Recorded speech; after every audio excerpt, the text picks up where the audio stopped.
Singularity.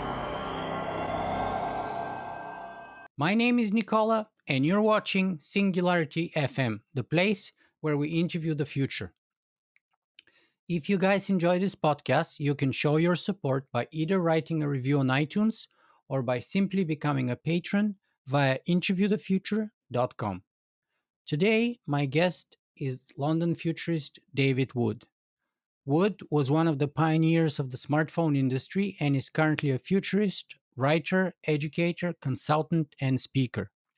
I have to say that this is our third time we have David on our show, and I suggest that you guys check out his previous two interviews because I think they were absolutely fantastic. Today, we're going to focus on his most recent book, which is titled The Singularity Principles: Anticipating and Managing Cataclysmically Disruptive Technologies, which, in my view, is literally the most comprehensive framework for preparing for, and if we listen to David, riding the tsunami of change that is coming our way instead of drowning in it. So, welcome to Singularity FM, David. It's a real pleasure to be here, Nicola. Fantastic. So, as a tradition, on my podcast, my first question is always to ask my guests to introduce themselves in a sentence or two. Maybe for those of our viewers and listeners who may not have seen the previous two interviews with you. So, who is David Wood in your own words?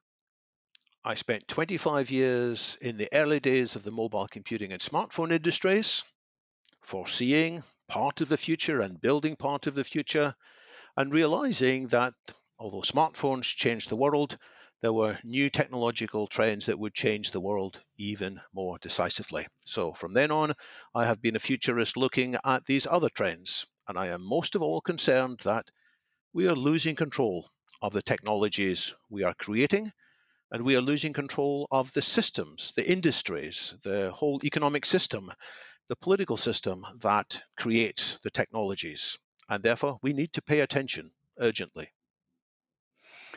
Very well. So that gives us a nice segue to your book, which is your latest monumental kind of fruit of labor. I don't know how you do it, but I'm still struggling 5 years later with my sort of second book, and you're popping them like there is no tomorrow, which is quite impressive.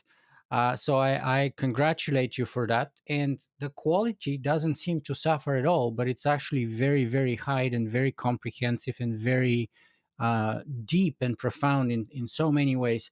So let me ask you first, what is the story behind the singularity principles? Why now? People have been talking about the singularity for 30 years or so, of course. And you have been talking, Nicola, about the singularity for, I'm not sure, 15 years or so. So why now? Well, we are getting closer and we are getting more out of control. The technologies we created in the past sometimes almost got out of control, such as our nuclear weapons technologies, which we struggled and somehow prevented accidental wars, partly by luck, partly by some good judgment. And then there are the technologies of the fossil fuel industry and all the other things we do, the dysfunctional ways in which we look after agriculture, all the things that generate more greenhouse gases. We are almost out of control with the influence on the climate.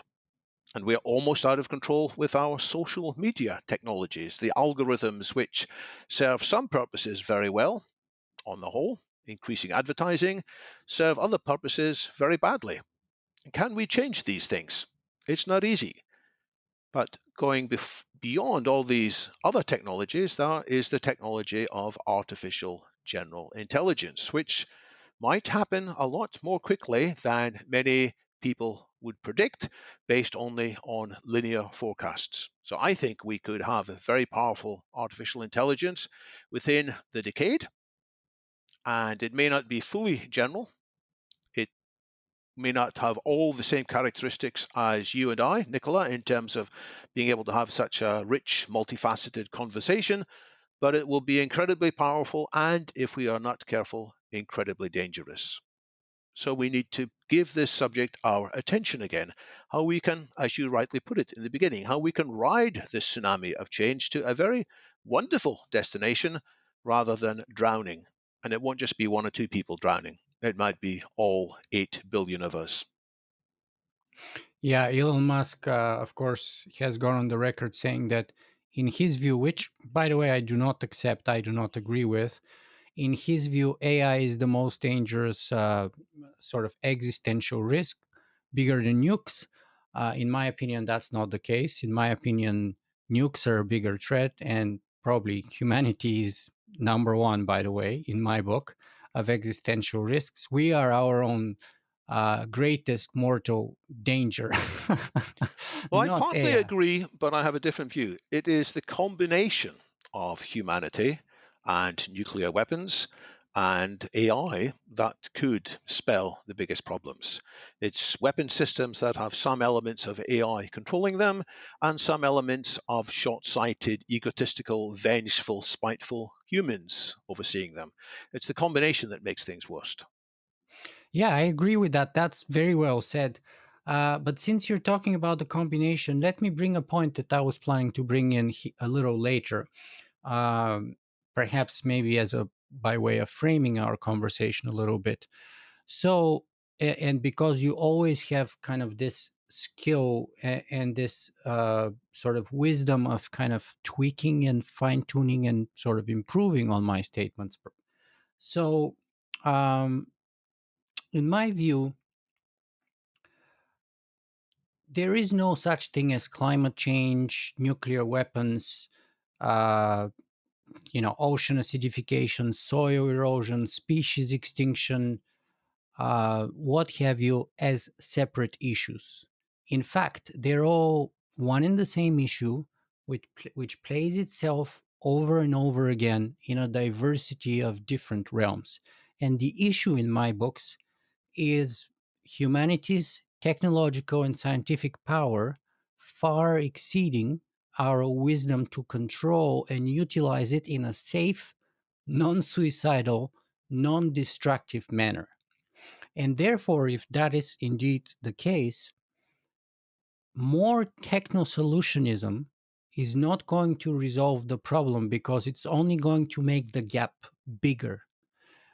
The essence or the nature of our issue is one of control, discipline, and wisdom, and maybe ethics, rather than technology, because we have many of those problems that I mentioned where we have the science, it's very clear, it's indisputable. We have much of the technology, if not all of it, to start making a difference today, and yet we doesn't seem to be able to get ourselves together.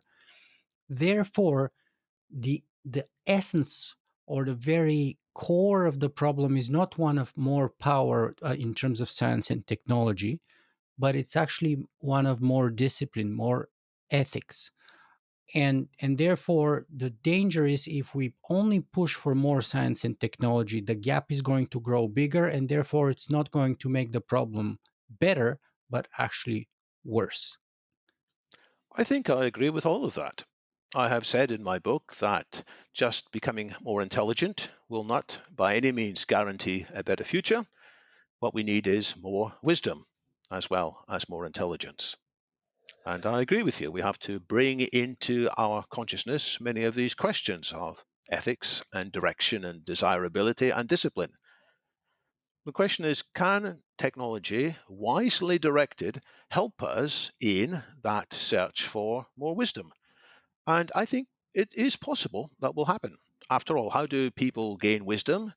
Sometimes via the technology of books, sometimes via the technology of YouTube videos, sometimes via the technology of iTunes podcasts, sometimes via the technology of headsets.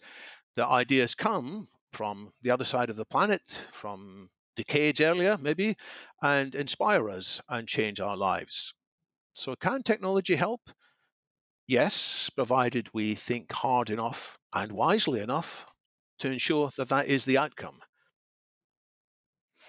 Well, that's very well said. So let's talk about that wisdom, because in my opinion, And let me ask you, before we jump into the details of your book, another kind of thing that you touch upon in it, actually. And you say, in a way, that it is not exactly useful to use ethics as a way to frame our approach to the singularity. Can you unpack that a little bit for us? Yes, that was a fairly controversial part of my book, but I think where I come from is something a bit more basic, which is avoiding catastrophic harm and taking advantage of profound benefits. I believe that technology can profoundly improve lives in all kinds of ways, but it can also wreak terrible havoc, either destroying the entire society, existential threat, or destroying huge parts of it. It's a catastrophic threat. And so that's my starting point. Now, in some parts of the world, in some areas of life, ethics has got itself a bad name. It's the people who say, no, don't do this, don't do that. You're not being fair. And questions of what is fair, questions of what is equal access are debatable. And you can have lots of different controversies about that. There are many circumstances in which different intuitions about fairness will lead you to different outcomes. And likewise with different intuitions about equality of opportunity. So these are important discussions, but I don't want to start by presupposing any one elaborate system of ethics. I don't want to attach my views to, say, Immanuel Kant or uh, any other ethicists. I just want to say, let's start from, will this technology increase the probability of catastrophic problems? Or can it also increase the possibility of much healthier lives, much more improved nutrition, helping people to escape poverty lines and be better educated and so on? So that's where I come from. Well, my definition of ethics is a code or a framework of principles that guide my life or our life. So, are your singularity principles, therefore, not in their very essence a kind of an ethical framework, a kind of a list of ethical principles that would allow us to hopefully avoid self-destruction and promote the flourishing of humanity throughout the future, the endless future, hopefully almost endless. That's a good question. That is a fair question. I haven't thought of it like that, but it is true. I offer these principles, the set of 21, as shortcuts, as general principles that, on the whole, will help to decrease the chances of catastrophic failure and increase the chances of profound benefits. So, when I say, for example, to take one of the principles, reject opacity, in other words, encourage transparency, that is there not because there's any strong prehistoric ethical code that says opacity is bad or transparency is good, but because it's my judgment that in today's life, if we have AI systems that work in ways that we can't understand, that's setting up terrible dangers for the future. I agree with you, David. Oh, I just want to point out that is like you can't escape it, my friend. In my view, you may prefer not to take the Kantian framework or any other framework of ethics that is commonly referred to as, in philosophical terms, as ethics. But your own framework is inevitably going to be an alternative ethical framework because it involves judgment, it involves value judgment and positioning and prescriptions to avoid certain things and to improve the probability of certain other things. And therefore, at its core, in its essence, it is inevitably, in my book, an ethical framework. That's fair. And I actually have an essay to write to contribute to a forthcoming book on implications of transhumanism for ethics. and I am assigned to write about virtue's point of view. So I haven't written that yet, but I'm sure I'll be referring back in my mind to this conversation when that time comes. Very well. It's time for us to jump in the details. So let's start with your thesis. What's David Wood's thesis? The thesis is that technology is more and more powerful and that we are not in control of it. And that in the past we have said, well, if it goes wrong, we'll learn from it. We'll fail smart. As Facebook used to say, move fast and break things. And if things get broken, well, we'll be wiser. But my thesis is that with the technologies we are developing today, some of these breakages will be too terrible. They may destroy all of humanity or they may destroy hundreds of millions of people. And in either case, we can't just blunder into that and say, oops, let's be wiser now. So we have to move ahead with a combination of a precautionary instincts and also more proactive monitoring. And unless we raise the caliber of that foresight and management, we risk ending up in a new dark age in which any of a number of things could go wrong with technological systems in which we have placed too much trust and lost control. By the way, was that your book that I saw there? Maybe you can wave it and lift it for us because I read the digital version of it, so I don't have a physical copy to Yeah, wave and show. this is the proof version. And later today, Amazon are delivering to me 5 of the first real books. It's quite slim, actually. You said it's heavy or big, and I think the ideas in it are profound. But this is a smaller book. If I just show my most recent previous book, it's a much bigger book, Vital Yeah, Foresight. And yeah. although some of the ideas are the same, I felt that some of the ideas tucked away in the end of this were likely to be missed, which was my reason for picking them out and writing a book just on them, the Singularity Principles. Oops, upside down, I'm sorry. So there we are. The vision of a swirling mass of technologies and infrastructure that might be pretty and might be attractive, but leading us to a destination that when we get close, we'll say, whoa, I didn't want to come here. I wish I'd read the instructions more carefully. I wish I'd been a bit more thoughtful instead of just getting too excited. Yeah, and the word that I used was comprehensive, by the way, and with profound ideas. So yeah, I read some of your previous books too, and I know they were much bigger. And of course, for the record, maybe we should say that your latest book is an offshoot or continuation of a chapter in your previous book that you showed us.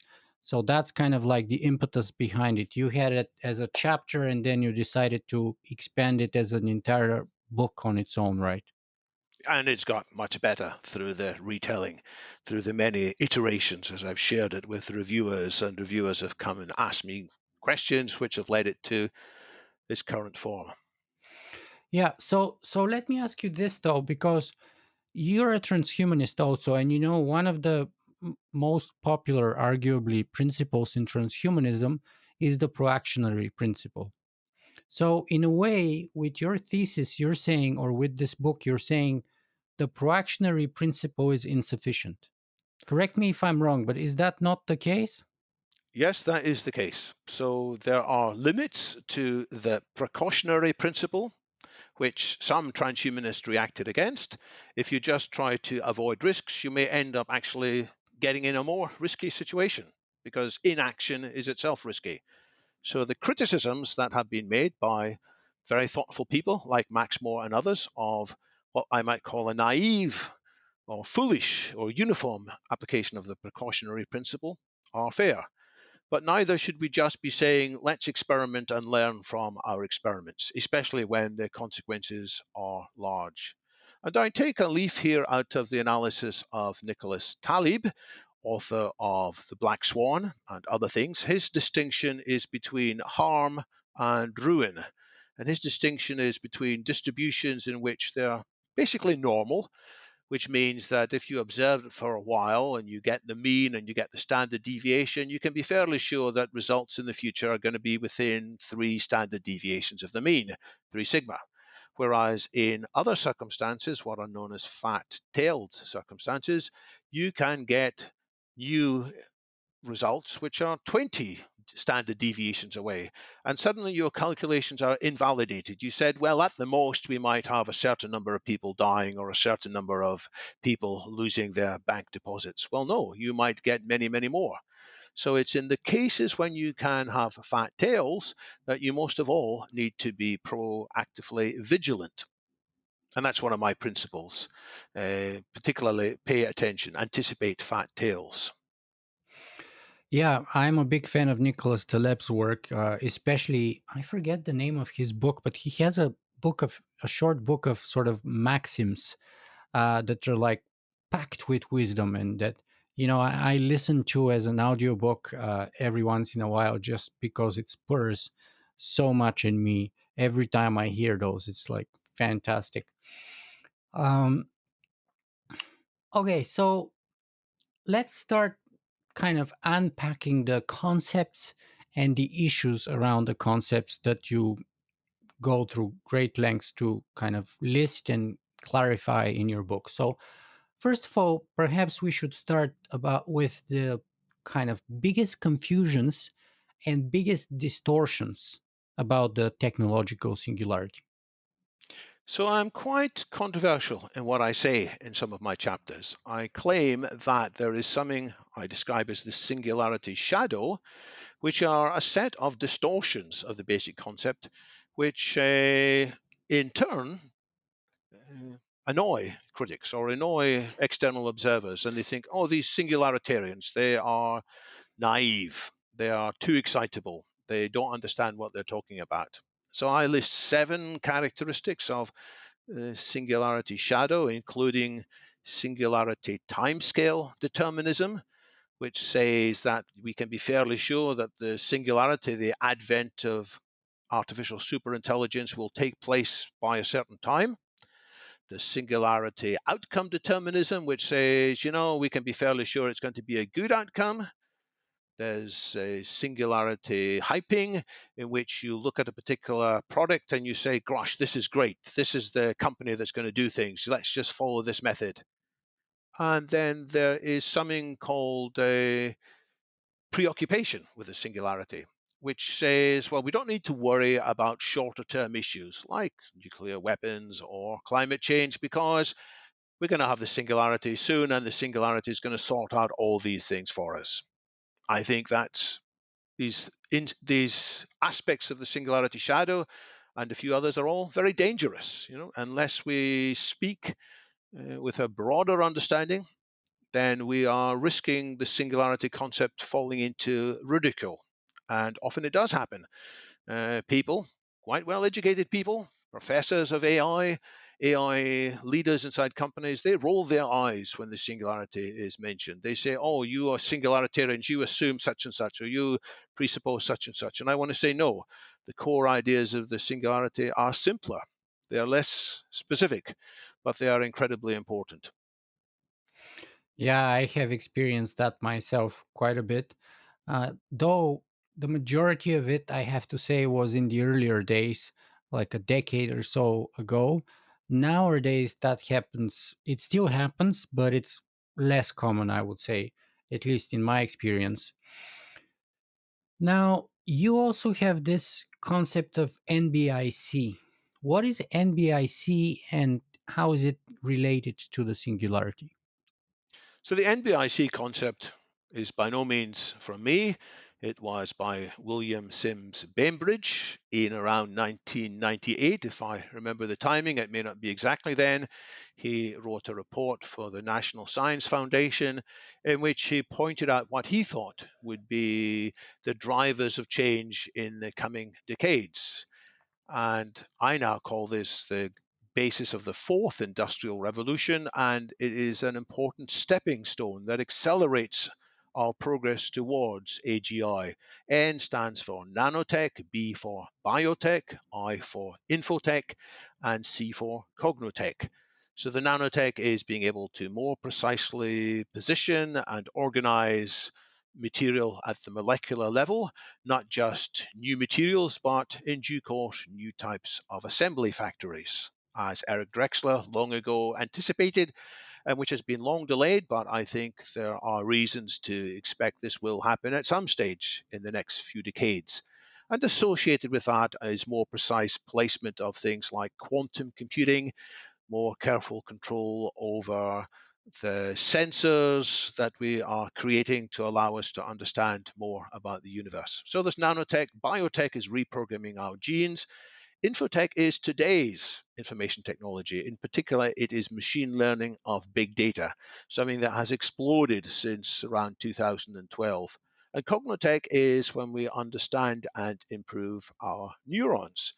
And ideally, this will make us not only more rationally intelligent, but if we get it right, it will make us more capable all round humans, emotionally intelligent, socially intelligent, enlightened as well. So these four things actually interact and support each other.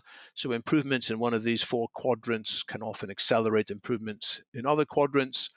And with the overall acceleration between them, they also make artificial general intelligence come closer.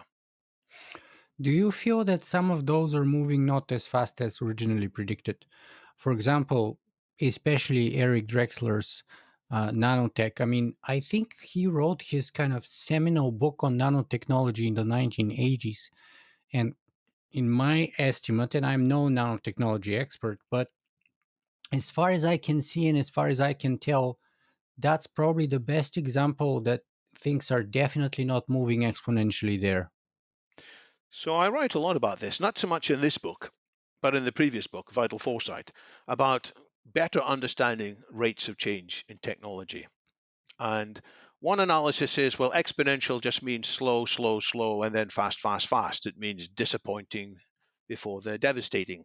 But that is too glib. There are many reasons why a technology may proceed much more slowly than you would imagine from a simple exponential curve. Typically, you need many things to come into place before the true possibilities can be realized. A couple of examples: electric cars. They've been spoken about for a long time, but before you can have widespread adoption of electric cars, you need a distribution of charging networks. Mobile phones. Mobile phones, an industry I know and love. Before you could have a widespread system of useful mobile phones, you needed to build out the wireless networks, the GSM networks.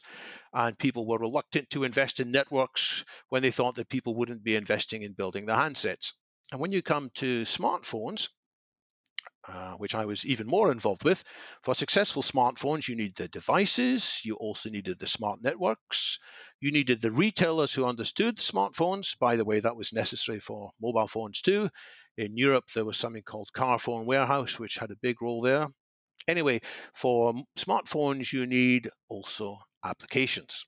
And you needed application stores, and you needed developers who knew how to write applications, and you needed a platform that supported it. And all of these things independently needed to come into place. So often the progress is slower than you would expect from a naive application of Moore's law. There is even a phrase, it's a bit of a joke, I apologize, it's called the Demi Moore's law.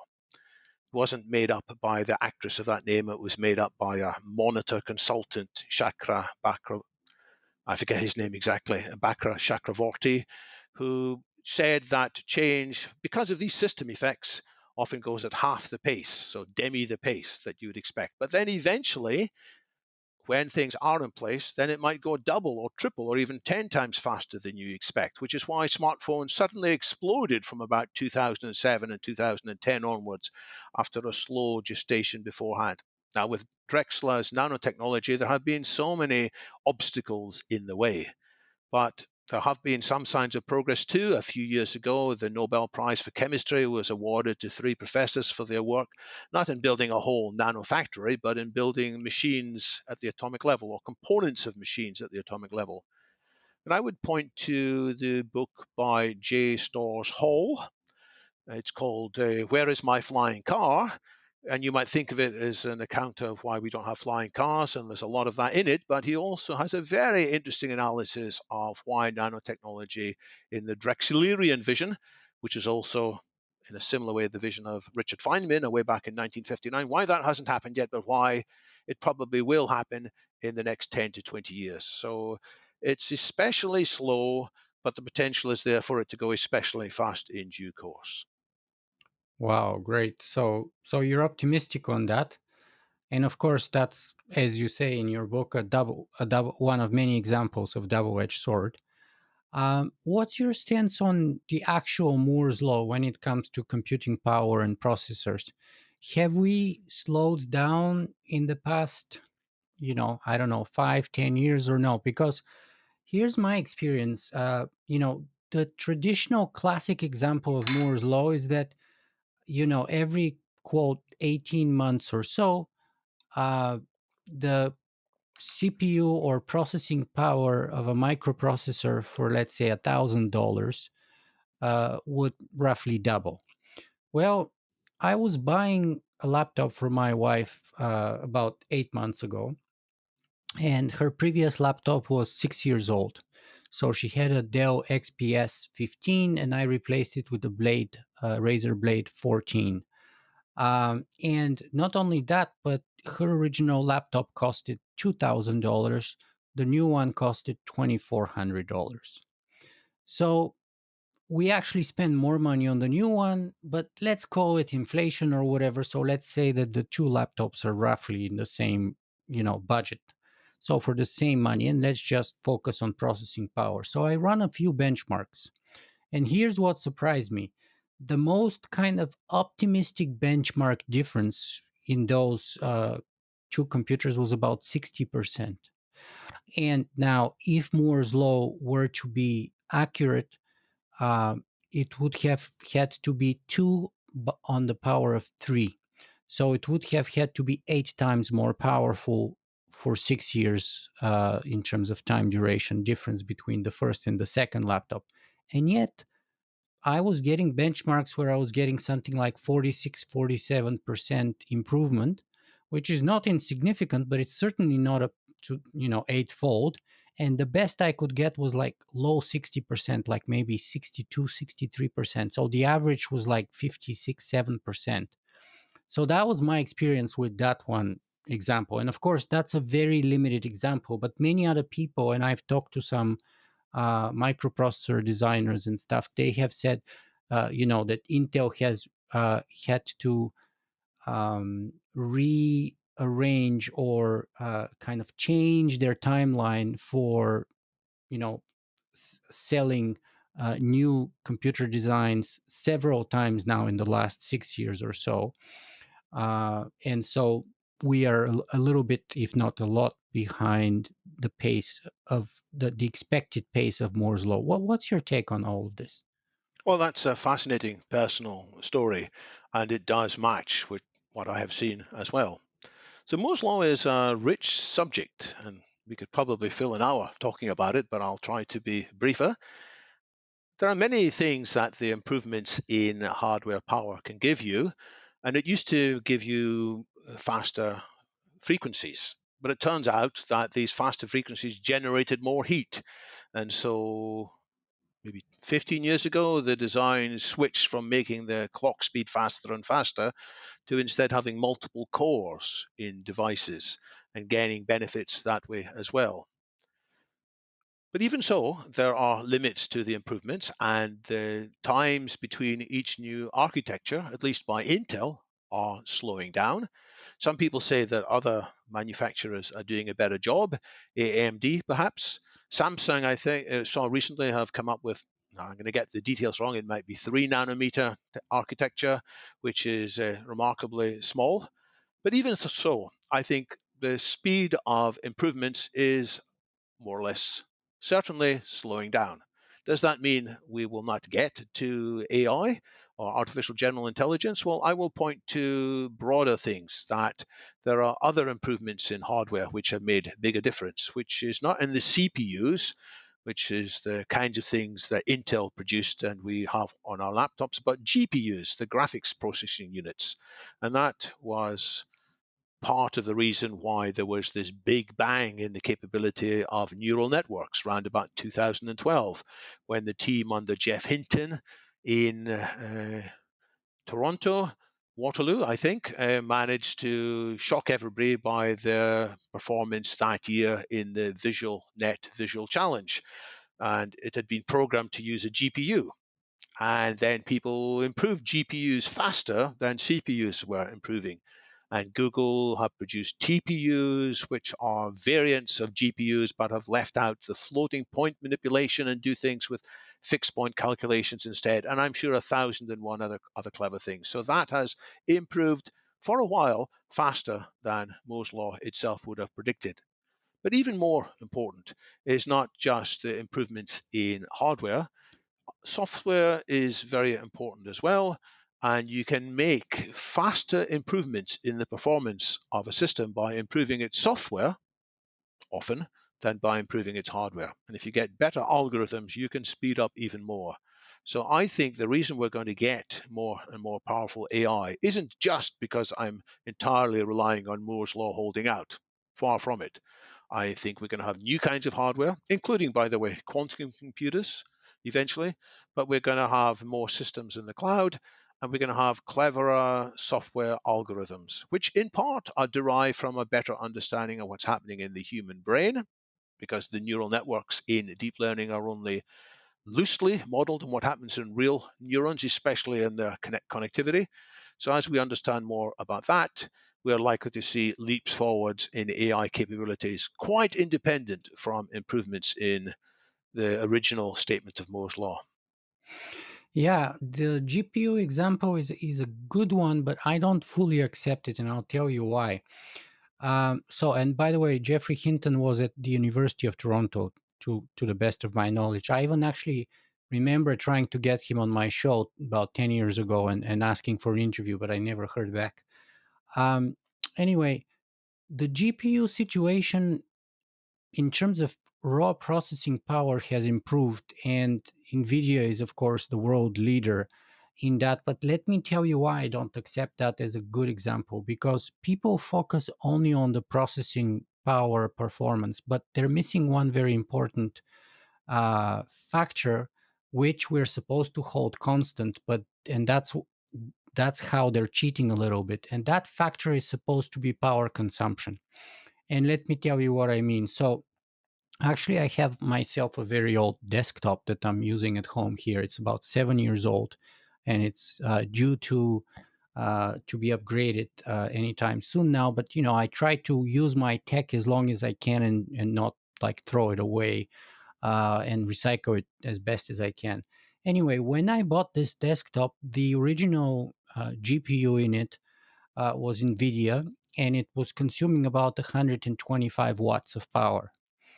About 3.5 years ago, I upgraded the GPU card in it only because I do a lot of video editing and stuff like that, which is GPU heavy processing. And so it helps you, even if you keep the CPU the same, to upgrade just the GPU. And then the next GPU was about 250 watts of consumption. Then about a year ago, I actually bought an NVIDIA RTX 3000 series video card, and that one is now consuming 300 watts of power. And now in September or October of this year, we're expecting the long anticipated NVIDIA RTX 4000 series of video cards. And if the rumors are correct, some of those video cards are going to consume upwards of 750 watts of power, which is quite insane for a simple desktop system. It's not simple, obviously. It's usually a gamer's system that's going to, or a heavy video editing system that's going to use that kind of a video card. But the point I'm trying to make is that, yes, the processing power has increased, but the original Moore's law suggests that we need to keep other factors constant, factors such as cost and factors such as, hopefully, uh, power consumption. But in this case, clearly we have a growth in processing power, and perhaps, maybe even arguably speaking, faster growth in power consumption, which means that we're kind of reaching diminishing returns of scaling up the processing benefits. In other words, let's say for 10% worth of increased processing capacity, we need to increase 15 or maybe even 20% more power delivery to the system. and that means diminishing returns in the long run. Do you think that makes sense to you? Have you similar observations? So, what you say about increased power is very relevant. Briefly, to defend Gordon Moore, his original statement in the article in 1965 didn't mention power at all. It was simply the number of transistors that it was efficient to pack together onto an integrated circuit. And he observed that in 1959 you had exactly one transistor in the integrated circuit, and a bit later there were four, and then roughly eight, and then roughly 16. So many other people have coined their own twists on Moore's law. And they have said, well, you've got these three variables: you've got cost, and you've got input power, and you've got the frequencies. And it's true that for a long time you could improve one with whilst keeping the other two constant. What I think is going to happen now with the GPUs, and there is some signs of this which I briefly touch on in my book, is that we're going to focus on making them power efficient as well. Sometimes this is called neuromorphic computing, though it's by no means the only idea in this set. People point out that the human brain doesn't seem to consume anything like as much power as these GPUs. It's much less. So what's going on? Is it some kind of magic? Well, we don't understand it yet, but we have vague ideas. And as we understand it more, we may be able to copy some of these techniques into our AI systems. And even if we don't understand what's happening in the brain, there are independent optimization methods that could take place to reduce the power focus. And after all, that's what my company, Symbian, did in the early days of smartphones. We were not just trying to make the phones run faster, we were very concerned about battery life. It was a key criteria for us. We said users must be able to use their smartphones for an entire day without needing to recharge at the very minimum. So we were quite anal. We looked at what's using the battery, and oh, this is using too much battery. Can we rewrite the algorithm so it uses less? Now, people haven't done so much of that so far with their AI algorithms, but for all kinds of reasons, people are starting to look at that, and so this could switch. Yeah, and as probably the worst example of GPU power consumption is, of course, the blockchain network, which, from what I hear, consumes maybe 2% of the global energy production on our planet, bigger than many countries, and of course, runs literally on mostly NVIDIA GPUs. So that's perhaps the most notorious example. That is a pertinent example. I don't think I mentioned the word blockchain in my book anywhere. But if I'd gone back to the very beginning of this interview when I talked about technologies that were out of control or systems of technologies that were out of control, I might point to the blockchain system, which, as you said, is consuming huge amounts of electricity. And there are defenders of blockchain who will say, well, it's not too bad, really. It's just renewable energy. But that's a very thin answer in my view. So we have done all this without thinking through the externalities, which is another one of the principles I highlight. Clarify the externalities of what you're doing. So there is the impacts wider than just the simple metrics that you go into the project with. You must have people from multiple perspectives kicking the tires, challenging us. And if the challenges come in soon enough, we can actually change our design so that these externalities do not apply. And now the blockchain community is saying, well, we're not going to have proof of work anymore. We're going to move to proof of stake.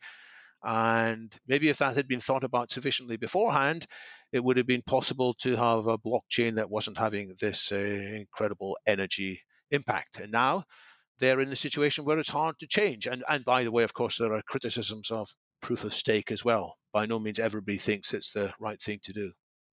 Yeah, it's been several times that they were supposed to do the upgrade, and they've been delaying it multiple times over and over. And by the way, the argument for sort of the green energy may hold true for those miners who are located in, like, I don't know, Iceland or something like that. Fair enough, maybe. But the reality of the fact is, and that's a well established fact, is that most miners are in places like China, in places like Vietnam, and so on. And they cannot claim access to green energy like the very few examples that we can find in Iceland. and so on. So overall, yes, there may be some green examples here and there, but the vast majority of them use dirty power in China and in other places like that, which is very regrettable and damaging in my view. Anyway, that was a bit of a diversion. I hope it was a useful and hopeful diversion because it has pertinence to our conversation here. But let's go back on topic. And you have two kind of stances in your book that you talk about. And the first stance that you mention is the so called transhumanist stance that you start with. What is the transhumanist stance, David? So this isn't particularly a book about transhumanism, but transhumanism does involve my outlook. It does inform my attitude. And so I pick a few things in the transhumanist stance as an illustration of the ethical viewpoint. I actually bring this in after the discussion about ethics that we touched on earlier. And I said, well, if you want to talk about ethics, here's my ethics. It's a transhumanist stance. It's the view that the best is in the future rather than trying to identify how did various people live in the past and try to emulate all aspects of their lives. Now, we can indeed learn from great people in the past and from the present. But my view is we can reach higher qualities of health, higher qualities of freedom, higher qualities of consciousness, higher qualities of collaboration and enlightenment in the future than anything that's been possible in the past. So there's a future orientation there. And I refuse to be diminished by people who say, well, we shouldn't try to be much better than we are today. 80 years of age is enough, or 120 years of age, that's enough because that's all we've had in the past. And I say, no, we can do better. But the transhumanist stance says that the future can be radically better than the present. It could also be catastrophically worse than the present. And the difference is in what we humans do. Are we humans thinking wisely enough? Are we acting in the right, connected, collaborative way? So it's human actions that will make the difference. And I further say that if we tend to stand back, if we tend to be on the sidelines, we are increasing the chances of a bad outcome rather than a good outcome. So that's part of the transhumanist stance, and it certainly informs my view on the singularity. And by the way, many transhumanists have got exactly the same views. It's not just a minority of transhumanists who worry about the risks as well as the benefits. If you look at the Transhumanist Declaration written in 1998, it's the nearest thing to a canonical document for transhumanism. Not that transhumanism has anything written on tablets of stone, but if you go there, there are, I think, 8 clauses, and of the 8 clauses, 4 of them say in various ways, well, if we're not careful, we could have bad outcomes. Progress involves change, but not all change is progress. We're going to need to set up discussion forums and social structures so that we debate these changes in advance. So that's the part of the transhumanist spirit that I build on in what I recommend as the Singularity Principles. Now, when it comes to the singularity, there are two perhaps major problems that we need to resolve or address or alleviate one way or another. And those are known as the AI alignment problem and the AI control problem. Uh, can you please take a moment and break down those two for us and perhaps your own proposals or definitions or suggestions to address those? The AI control problem, sometimes called the gorilla problem, after a term introduced by Stuart Russell, an AI professor, thinks, well, gorillas were stronger than humans. How come humans outperformed gorillas? Well, we were able to cooperate. We were able to use technology such as enclosures that we built to keep gorillas in, or tranquilizer guns, and we had our intelligence. So that's how a less powerful species can control a more powerful species. But what if in the future there is another species, namely AI, which isn't just physically stronger than us, but is intellectually stronger than us and can run rings round us and defeat us with cunning? How could we therefore retain control. If we saw as humans that the AI was losing interest in us and was about to exterminate two-thirds of us, saying, well, we don't need so many humans really, could we then intervene to stop it? And that is the idea of how could we control it.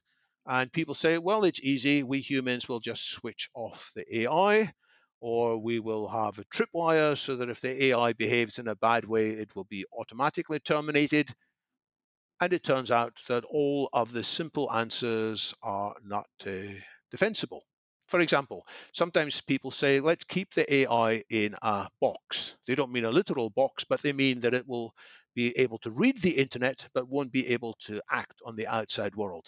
So it wouldn't be able to destroy humans, even if it decided for whatever reason that most of us had no enduring value. So could the AI be kept in a box? And people look at various scenarios. Eliezer Yudkowsky was one of the first to look at this, but Stuart Armstrong and many other people have looked at it too. And the likelihood is that a very smart AI would be able to manipulate us psychologically by a combination of offering us incentives and by threatening terrible things to us, and would therefore allow it to escape.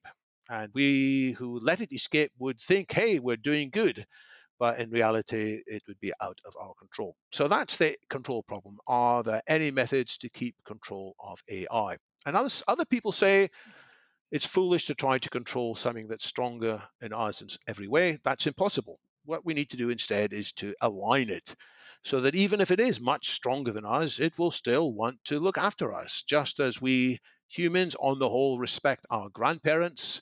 Even though our grandparents may not understand all the latest gadgetry and whatever, but we still love them and want the best for them. Maybe the AIs will love us. They're, in some sense, ancestors. So can we rely on a way of training the AIs? And I have more sympathy to this view, but it's by no means simple either, because we humans disagree frequently on ethics.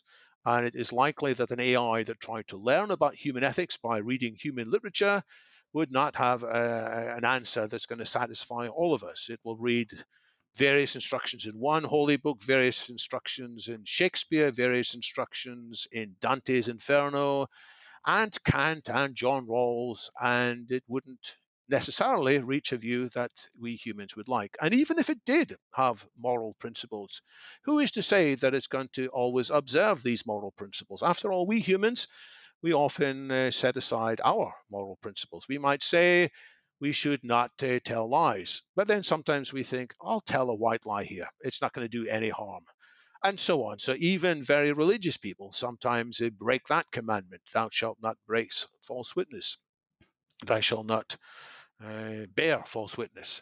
So there are all kinds of reasons why an AI that we think might be aligned with us would not be aligned with us. I'm not saying these problems are impossible, but along with many others in the industry, I'm pointing out that there are no simple solutions. And what we actually need to do is sometimes called belt and braces, which means you need two solutions. But in fact, I think you need about 21 solutions. You need to get a lot of things right. And that may sound daunting. But if we don't have a wide understanding of the issues and do a whole bunch of things, the likelihood is that we will let something slip through the cracks. And by one of four mechanisms that I discuss, we'll have AI inadvertently, probably, or for various reasons, catastrophically destroying aspects of humanity. It might be simply a bug in the implementation. And you might say, how can a super intelligent software have a bug? Well, let me tell you, even very clever software systems have bugs. And sometimes it's impossible to calculate in advance what software is going to do. So it might get it right 99.99 times out of 100. But on that extra fraction of a percent, it will make a catastrophic error. And then before we know it, something very bad has happened. So it could have a bug in its implementation. It could have a bug in its design, in which we humans have asked it to do various things, but we have forgotten to spell out some things. We have taken some things for granted that we did not say. A bit like King Midas, who asked for everything he touched to turn to gold. He forgot to say, don't let my food turn to gold. He forgot to say, don't let my daughter turn to gold. He must have thought that's a very stupid God. whoever it was that granted him this power. But if the things are taken literally, many bad outcomes can happen. Now, no AI is going to be that stupid, but we might have an AI that is, in a much more subtle way, following the design that we put into it and missing out something that we should have said but didn't say. So there's the bad implementation, there's the bad design, there's also the change design, in which the AI becomes part of a larger system which evolves alternative points of view. A bit like we humans. In our ancestral past, we were driven by genetic instincts, and gradually we acquired other instincts too. So some people say, you know what? I'm not going to try and bring as many genes into the world as my instincts tell me. I'm going to use birth control mechanisms, or even in some case, I'm going to be chaste, and so on. So we humans can sometimes turn against our programming from our creator, evolution. And then the fourth kind of catastrophic scenario that I look at in the book is when a system that was originally designed very well but gets hacked. And why would the system be hacked? Well, there are people who have various reasons to want to hack into a system. Sometimes they're even trying to improve its performance. They say, I can make my system run 3 times as fast if I take out these health and safety checks. Nobody needs these health and safety checks. They're out of date, they're foolish. And so they take that away, and then guess what? The software then does something terribly unsafe and very unhealthy.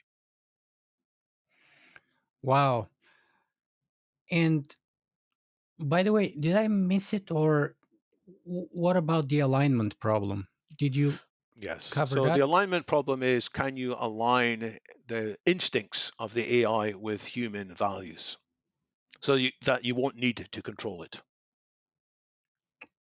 Right. So So either you're those trying are to control it so that if it has different instincts, you can still say, no, no, no, don't do that. I'm in charge here. But if you can't control it, you have to be sure that its instincts, if we can use that loose term of talking, are good. And it turns out to be very hard to program in such instincts. And that is the alignment problem. right. And those two problems are perhaps the most popular, or perhaps the major issues, the control problem and the alignment problem. Now, you do offer 21 sort of principles of addressing those. Are they going to give us a guarantee or a probability? And if it's a probability and not a guarantee, I mean, assuming we implement all 21, which is a big assumption, of course, how close are they going to take us? Is it a guarantee or is it a probability? And if it is a probability, what's the kind of mathematical number in terms of percentage would you kind of venture to guess it would give us? I don't have numbers, and it is a fair question. I do say that there may be no guarantees in this, and we may think we are doing enough, but some part of the world there may be a group that evades the principles and they do things which they think are good, and in the end, it destroys not just them, but a large part of the rest of humanity. So, can I categorically say no? Can I categorically say that if we do all these things, we'll be safe? No.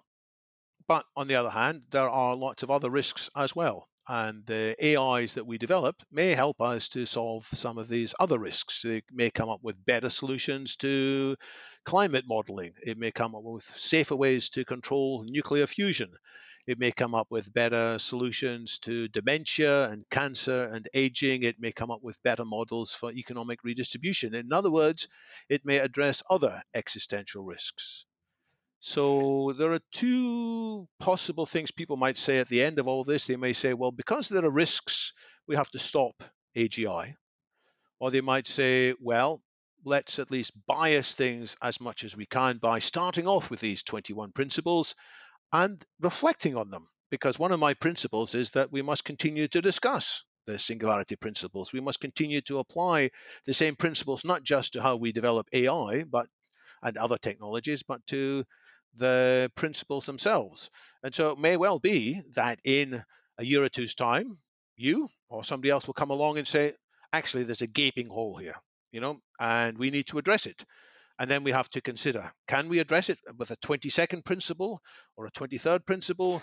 Or is it going to be too bad, in which case we've got to jam on the brakes and try and stop everybody coming close to AGI?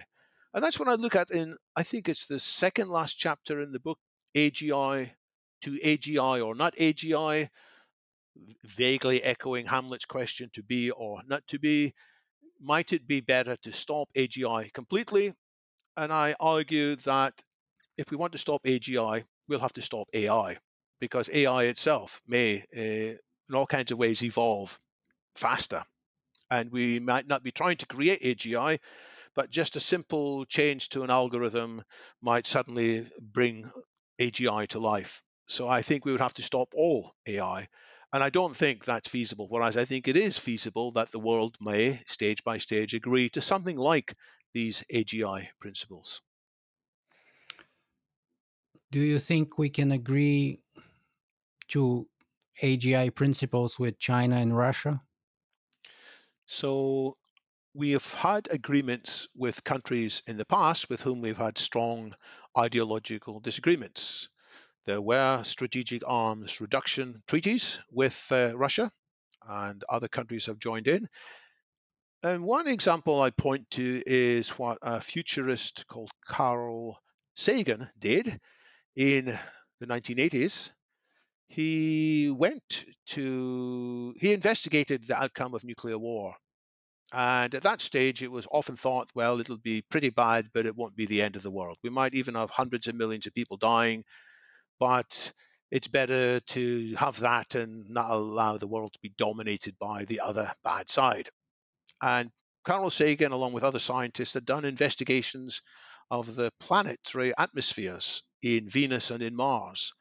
And they realized that the outcome of the nuclear exchange of not so many missiles on Earth might be most pertinent in the atmosphere, that it might block out the sun. So, this is where the concept of nuclear winter came from. And instead of nuclear war leading to us all being fried, nuclear war would counterintuitively lead us to us all being iced to death, because photosynthesis would stop the same way as killed off the dinosaurs. So this principle started going around, and Ronald Reagan's team got a hold of it and said, oh, oh, oh. And Gorbachev's team in Russia, the Soviet Union as it was then, got a hold of it and said, oh, oh. And it made the two people, Ronald Reagan and Gorbachev, Mikhail Gorbachev, who previously had been on very different ideological trajectories. After all, Ronald Reagan, going back to the early 1960s, had warned people about the scheming, lying, deceptive Marxist Leninists. There are speeches that I quote in my earlier book, Vital Foresight, about the whole history of Ronald Reagan's attitude. And Gorbachev, when he came to power, had inherited 7 decades of anti imperialist, anti capitalist ideology. But they were both able to transcend that in part. Now, part of it was personal characteristics and personal chemistry, but part of it was, oh my goodness, there was this vision, a credible vision of a terrible outcome, which both of them, from their different ideological heritages, could buy into. So I think it should be the same with the risks of AI devastation. And Putin, who is far from being my favorite philosopher or favorite politician, has at some stage got it as well. Saying, famously, he's quoted as saying, "Whoever rules AI will rule the world." But in that same little unscripted, apparently unscripted offhand remarks, he did say, "Well, there are terrible risks here too." And so, what can transcend the political differences might be an agreement, a bit like the agreements on limiting nuclear weapons, a bit like the agreements on inspection of chemical warfare. And it's not perfect, but there are systems in place where any country in the world can be visited by an independent UN led observatory to check what's happening with chemical weapons. So, building on that, there is the promise that if there is a sufficient fear, and I think we do need a sufficient fear, then it can transcend these national boundaries and lead more countries to agree on at least some of these principles. Now, we do have sufficient fear from nuclear weapons, perhaps, arguably, because arguably the fact that we have used them at least twice on real people, and we wiped out maybe altogether a couple 100,000 people in Japan during World War II. And then we have kind of public display of the devastating power of those nuclear explosions and perhaps none more impressive than the Russian Tsar Bomba, which was, I think, was it 60 megaton or 90 megaton? Some obscene amount of power never before unleashed in a single bomb in the history of the world. And it was blown up above the atmosphere on an island, Novaya Zemlya, if I remember, by the Russians, maybe sort of around 1957, if I remember so, or maybe the 1960s. It's a hydrogen bomb, um, which is the most powerful ever explosion on the history in the history on our planet. But my question is, can we have kind of, and by the way, which later led Russians, famous Russians who worked on the development of that bomb, most namely academic Sakharov, to become a pacifist, just like Oppenheimer later on. First he developed the atomic bomb, and then he became a pacifist himself. And actually, his security clearance was revoked, and the FBI followed him, and Hoover had him tailed, and because he was worried he's going to go to the communists, and so on and so on. So my question is, do we need a kind of a similarly devastating demonstration, perhaps, for the power of AI to mobilize and galvanize that kind of a fear? And because we don't seem to have one so far, maybe we're therefore lacking that kind of a fear that you say in your book is necessary to create impetus and to motivate us to come together to resolve this. You're right. There probably is a case for collecting more stories, more examples together.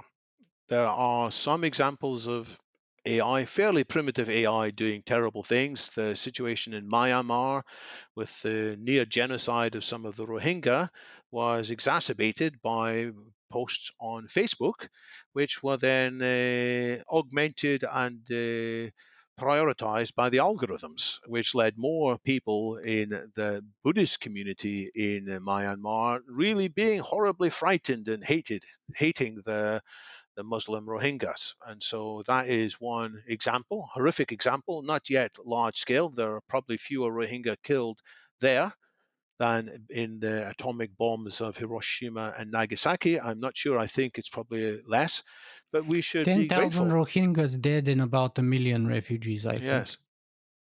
So that's one story. And people will say, well, that was just a very stupid algorithm. But the point is, the other algorithms might do it in a more sneaky and subtle way. We could look at the examples of Cambridge Analytica, arguably having influenced the US election and the Brexit election, although they're very controversial and people get very sensitive about that. And so they might be double-edged swords themselves, these algorithms. But we need to find sort of politically neutral examples which can then be highlighted. And in part, we might rely on fiction here. Part of the reaction to the dread of nuclear weapons was in novels like On the Beach by Neville Shute. I think that's coming back to my mind from the 1950s about nuclear exchange. And there's a famous film made in the 1950s about this. Then, of course, the Dr. Strangelove film featuring Peter Sellers acting 4 or 5 different roles.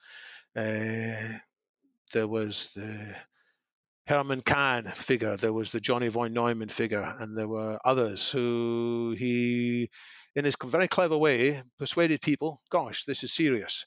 And there was another dramatization of the possible effects of nuclear war made in black and white, which helped people to appreciate the dangers. So perhaps we need some more films like that. One example, now that we talk about it, is made by the Future of Life Institute, their Slaughterbots film from a few years ago. I think that was quite effective, in which they looked at one example of the dangers of a, again, it's quite a small algorithm, but algorithms that were able to control swarms of explosive drones, looking for people with a particular orientation. Perhaps it would target people with a particular political orientation or particular race or whatever.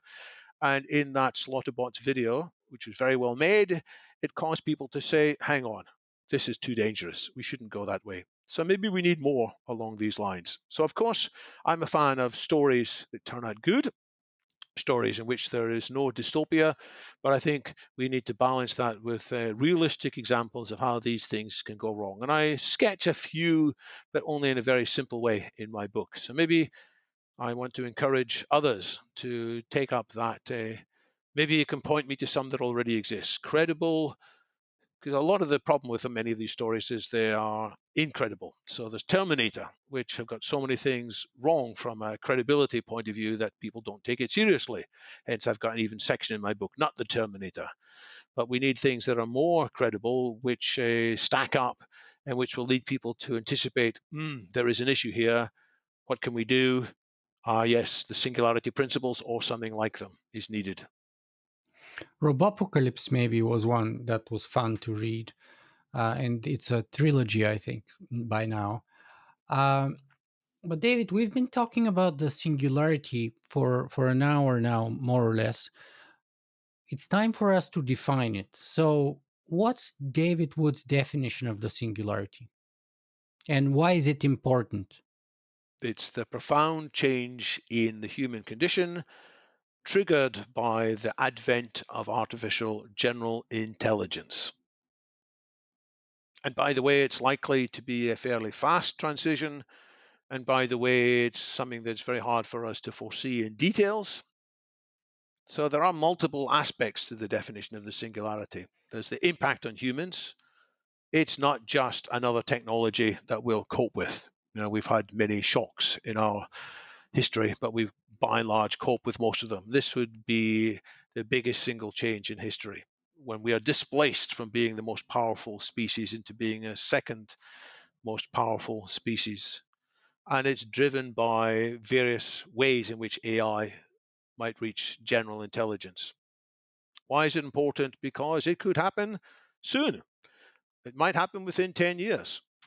It might take longer, and if it does take longer, well, we probably still need more time to prepare for it. After all, we're not very good at preparing for big changes. We've known about problems with runaway climate change for a long time, but we've been very slow to make the appropriate changes in our systems. So we need to adopt the principles for that reason as well. Very well, David. The other stance. So now that we've defined your concept of the technological singularity, because as you say in your book, there's many definitions about it, and some of them are more useful than others. Um, what is that you refer to as the singularitarian stance? You already mentioned and kind of unpacked the transhumanist stance. What is the singularitarian stance? So I call myself on my business card a futurist, a catalyst, and a singularitarian. And I also describe myself that way on LinkedIn. So I take the singularity seriously as a concept. It is the most important concept we need to discuss. And it means that, first of all, AGI is possible. Some people will deny it. They'll say, no, the human brain is so special. Some magical soul or some other hard to define aspect is there, which means we'll never be able to duplicate it in silicon. And I say, no, there is nothing inherently magical. There is a real chance of AGI, which is cleverer than humans in all aspects. Second, I say this could happen soon. Sometimes people say, yeah, it is possible we'll get there, but it's not going to happen anytime soon. It's far off. It's the end of the century. And I say there are scenarios in which it might happen as early as within 10 years' time. Third, I want to say that the outcome is not predetermined, that we could have a positive singularity or we could have a negative singularity. And the outcome depends very much on actions we take. And another component of the singularitarian stance is that we can't rely on this singularity, this AGI, automatically wanting to look after us humans.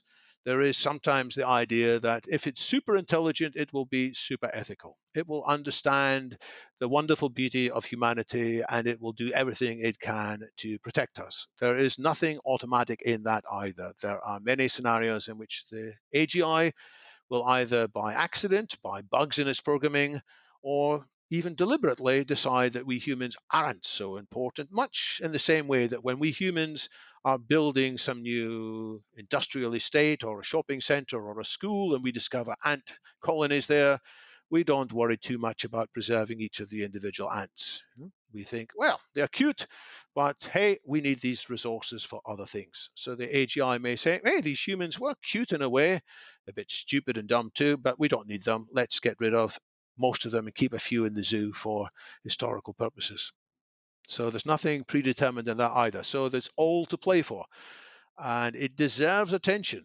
And although there are many other things that deserve attention, and we should spread our attention amongst lots of them, we should not forget in that situation the pressing needs to improve our anticipation and management of that advent of AGI. I agree with you completely that I haven't seen myself also any evidence that says that AGI is impossible in principle. And given the fact that, technology is accelerating, maybe not always exponentially, maybe not always along sort of the law of accelerating returns, uh, but it is accelerating. And in principle, I can't see any evidence that says that we can't get there sooner or later. But, as good futurists, we also have to always consider the alternative possibilities. So, do you think that there is any chance that the singularity may never happen? And what, if so, if that's in principle possible, what could be the things that could prevent us from getting there? Well, first, we might fail to get there because we tear ourselves to pieces before we reach there. We might destroy our respect for science and technology, or we might unleash catastrophic climate change before we get there, and that could have devastating consequences. So we might set ourselves back in other ways. Or it might be that there are some complexities in human reasoning which just defy our ability to copy them. I don't think that's likely, but that could be the case. After all, some things turn out to be much harder than you would expect from a simple analysis. Some problems you can state very simply, but the solution takes much, much longer. Fermat's last theorem, this writer in the Middle Ages made a speculation about something similar to Pythagoras' theorem. He generalized it from squares to cubes and fourth powers and any power at all. And he said he had a simple proof of it which couldn't fit in the margin. And many hundreds of years later, it took a mathematician, Andrew Wiles, something like 200 pages to prove it. So sometimes it takes much more effort. So it could be that AGI, for reasons we didn't anticipate, will just be elusive. But even in that case, I think we are likely to get some significant improvements in AI. We are getting significant improvements in AI all the time. And it's these intermediate improvements in AI are arguably at least as worrying. We already have, as I said, problems with algorithmic control of social media. There could be problems in the way algorithms are controlling our military weapon systems. There could be use of algorithms in spreading malware, cyber hacking, and so on. There already have been instances of malware released by the North Koreans, which got out of control and did more damage than the North Koreans were anticipating. This is the WannaCry malware. There was malware released by Russia into Ukraine, not recently, but going back a few years, which turned around and also infected many systems in Russia. So if there are AI systems today which are dangerous, the AI systems of 2 or 3 years' time will be more dangerous, even if they don't reach the level of AGI. So I argue we should apply the singularity principles even to the today's technologies, and therefore increase the chance that we will get good outcomes from them rather than any of these spin-off accidents that I've referred to. Yeah, I agree with that. And let me just ask you here, what's your estimate in terms of, because you don't say that, I don't think you say that kind of explicitly, but in the beginning of the book, when you talk about the singularity shadow, one of the things that you mention is the sort of the determinism of many people in the singularity, both in terms of outcome, but also in terms of timeline. And of course, many people can point in terms of timeline uh, to Ray Kurzweil's predictions, which is the timeline, the most known timeline towards the singularity uh, in the public eye, but especially in the tech circles and especially in Silicon Valley, perhaps. But also, there are many other people who are kind of, especially maybe in the transhumanist and slash, and correct me if I'm wrong, the singularity community, who kind of, and I kind of like to make fun of it sometimes, just like, Karl Marx believed that, the triumph of the proletariat is kind of inevitable. The revolution of the proletariat is inevitable. Many people in the community believe that the singularity is inevitable. So, can you talk to us about those two a little bit? There are definite psychological issues at play here, just as it was psychologically compelling for Marxists to imagine that their sacrifice would contribute to some impending workers' paradise, as preordained by iron laws of history that Karl Marx had allegedly discovered.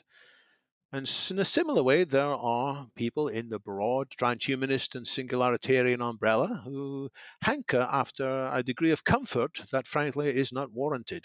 But we are all sometimes biased, prejudiced. We have all sometimes got our cognitive mistakes driven by various desires or aspirations, which is why we should be on each other's case. We should be gently prompting each other. We should be wiser collectively than we can be individually, just as individual scientists can often fail to apply scientific principles, but the scientific community as a whole should check that things are in place. So, ideally, the community as a whole should resist just taking an over hasty, psychologically appealing result. But if I look at the difference between what Ray Kurzweil has said and Eliezer Yudkowsky has said, I mean, both of these people have inspired me a lot in my life. I need to give credit to Ray Kurzweil for his book, The Age of Spiritual Machines, which I read shortly after it came out in 1999. And it changed my life by showing me possibilities. But later on, he became clearer that he foresaw two things happening. 2029, software would reach the ability of an individual human brain and would therefore pass the Turing test.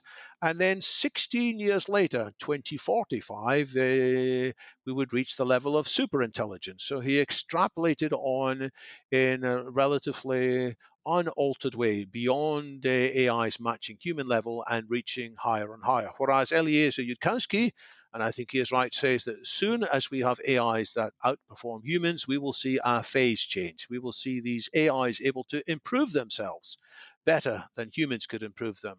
And so instead of it taking 16 years to reach a vastly more capable situation, it's more likely to be 16 days or maybe even 16 months. So it's more likely we will see a fast takeoff. And so that's one area where I think people can query what Ray Kurzweil has said. And I'm eagerly looking forward to seeing what is in his new book. I think the title of it is still The Singularity is Nearer, which means that compared to when he last wrote about the singularity in a book in 2005, when he wrote The Singularity is Near, he wants to reaffirm some aspects of his predictions. So I'm sure he will have a great deal of interesting and provocative insights there.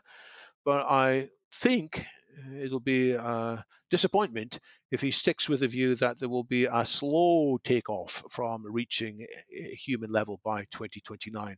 I think it's quite likely we may take longer than 2029 to reach human level AI in all aspects, so that date may take longer. This is almost referring back to the Demi Moore's law kind of thing. But once we get there, the pace will accelerate. And so, in that case, I think it's more likely the singularity will occur before 2045. But there are so many unknowns here. And so that's why what we need to do is monitor. What we need to do is try to establish canary signals. And I have to say, the community of people researching AI control and AI alignment are doing a good job here of coming up with measures of progress towards artificial general intelligence. Towards the end of my book, I refer to Metaculus as one organization set up by one of the co-founders of the Future of Life Institute, Antony Aguirre. So he has built a community of forecasters who have now got 6 or 7 years of track record of making forecasts. And the ones whose forecasts are generally more reliable have their forecasts amplified by their methods. So they, in the Metaculus system, they address all kinds of forecasts, but there are some addressing ways of determining how close we are to AGI. And they have made significant progress in analyzing this question. And I want to have many more people paying attention to that, which is why I gave that set of questions several pages in the second last chapter of my book. Excellent. And what can we learn from the historical example of Columbus and sort of the metaphor that you use that example to translate into sort of our quest into the unknown towards the creation of artificial general intelligence? So I found this example fascinating. I didn't make it up. I can't remember where I come across it. It might have been in an earlier book by J. Storrs Hall. I really ought to dig it up and find it. But I remember reading about it somewhere, and then I forgot about it, and then I repieced the details together. So Christopher Columbus in 1480s and 1490s had a harebrained idea that he could reach a particular destination. He wasn't trying to reach AGI, he was trying to reach Asia or the Far East. And rather than going the land route of Marco Polo or going around the southern tip of Africa, he speculated that he could get there by going in a crazy direction, west. And many people said, they didn't say you'll fall off the edge of the world. That's ahistorical retelling. The learned people of Europe in that time knew the earth was round. They had been proven by since the ancient Greeks. And one ancient Greek, Eratosthenes, I can't pronounce his name properly, I'm sorry, Eratosthenes, maybe that's better, he had calculated the size of the Earth pretty accurately by comparing shadows in different locations at a particular day and a particular time. And so it was known how big the Earth was, but there was alternative research out there. You know, the equivalent of YouTube in the day. There were alternative maps. People had fabricated a map of Asia, which had Asia extending further east than Japan with an island called Antilla. And then there was confusion about different ancient measuring units, the Arabic vial and the Roman mile. And for various reasons, Columbus had a hunch that he actually could go westward and reach Asia. And he couldn't convince anybody. All the VCs of his time, or the equivalents of the VCs of his time, said, we're not spending our money on this harebrained scheme. Until the Spanish king and queen were worried by the competitive situation with the Portuguese, because the Portuguese had backed Bartholomew Diaz, who had gone round this southern tip of Africa. And then later on, Vasco da Gama was to go further. So the Spanish got a bit desperate and said, we'll take a chance here. So Columbus went west, stopped at the Canaries, restocked his ships, and a few weeks later ended up in what we now think of as the West Indies. And so what does this mean? He hadn't discovered Asia. He had discovered something, a continent that nobody had imagined before could exist. And I think it's going to be the same with modern day Columbus equivalents, people who are trying to create AGI, and they don't know quite how far AGI is away. They don't realize they've got to go maybe the equivalent of 25,000 miles around the Earth's circumference. They think they might get there from only 4,000 miles. Well, what might they find when they're out there? They might find whole new continents of capabilities. And after all, when Columbus discovered America, it changed history in all kinds of terrible ways and eventually in all kinds of good ways too. And I think there are likely to be unexplored islands, continents of AI capability out there. So we will see people going out there and discovering more than they expected. And once they're there, they may have new methods to go faster. And almost One example of this is large language models like GPT-3, which are taking people by surprise. They're not AGI, they don't really understand in the way that a human does, but when you program them in various ways, they can be quite impressive and more than I was expected. So this is still early days for large language models, and people are improving them and tweaking them the whole time, feeding them data in different ways, but also customizing the algorithms. So we have reached them. And maybe some other crazy guy doing something that all the learned VCs of the time thinks is nonsense. They will discover something else out there. And the point is, the more AI we've got, the more building blocks we've got. And that new AI may point out things that we hadn't anticipated. They're able to analyze and make suggestions. And so, just as Columbus changed the world in a way that people hadn't expected, some of these new startups or 20% groups inside big tech companies who do something radical, they may discover something which will mean that we get to AGI a lot sooner. Now, Columbus had a simple metric, which is how many degrees of latitude around the world he had to travel, and he got that metric wrong. We don't have anything like a similar map for all the possibilities for AI and AGI.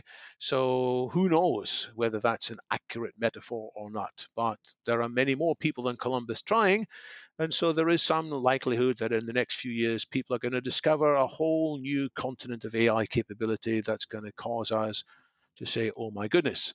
Therefore, we should be monitoring all this stuff. Therefore, we should be exploring the possibilities ahead of time. And we should be doing all the things I say in the Singularity Principles, keeping track of it so that we're not suddenly doing what Columbus did, which is wiping out huge numbers of people in America by spreading diseases, and then the European colonial dreadful things that happened there too. So we must avoid anything similar happening with our adventures into what's currently the unknown.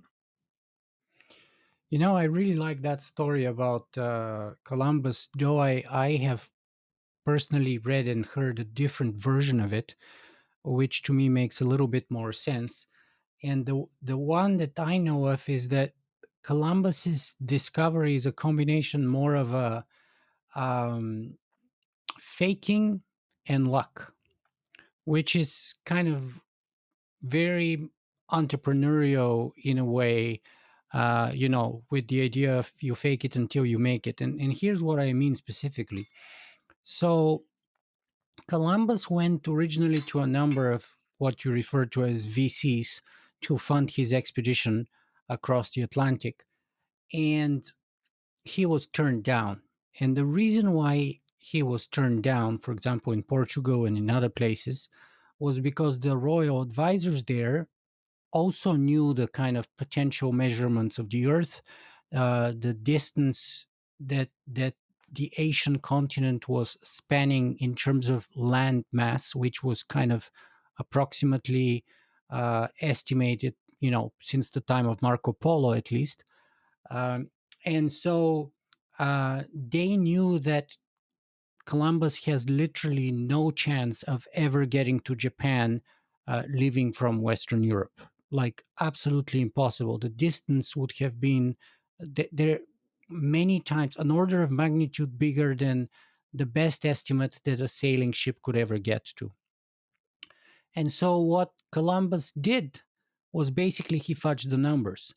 So, he deliberately chose a wrong map from a very lesser known cartographer who, compared to the other maps of his day, was estimating that the distance is about 3 times smaller.